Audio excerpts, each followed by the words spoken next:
शोभायात्रेला एक परंपरा आहे, ऐतिहासिक परंपरा आहे। आपण पाहतोय ही दोन दृश्य डोंबिवली आणि ठाण्यामधली। डोंबिवलीची शोभायात्रा तर जगप्रसिद्ध आहे। डोंबिवलीची शोभायात्रा सुरू झाल्यानंतर राज्यभरामध्ये अनेक शहरांमध्ये अशाच प्रकारे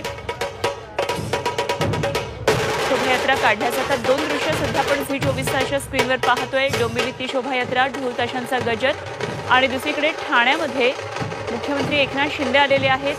या ठिकाणी कोपिनेश्वराची पालखीची पूजा केल्यानंतर मुख्यमंत्र्यांनी पालखी काही वेळ खांद्यावर घेतली आणि त्यानंतर मुख्यमंत्री आता या शोभायात्रेमध्ये सहभागी होतात।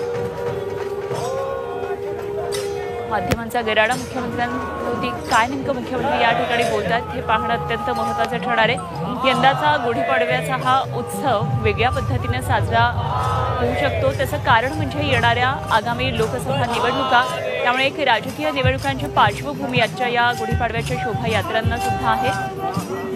त्यामुळे अर्थातच राजकीय पक्ष हा सगळा उत्साह आणि उत्सव कॅश करण्याचा निश्चितच प्रयत्न ठिकठिकाणच्या शहरांमधल्या शोभायात्रा निघतात त्या ठिकाणी करणार हे सुद्धा निश्चित आहे। आपण पाहतोय ठाण्यामधली कोपिनेश्वराची ही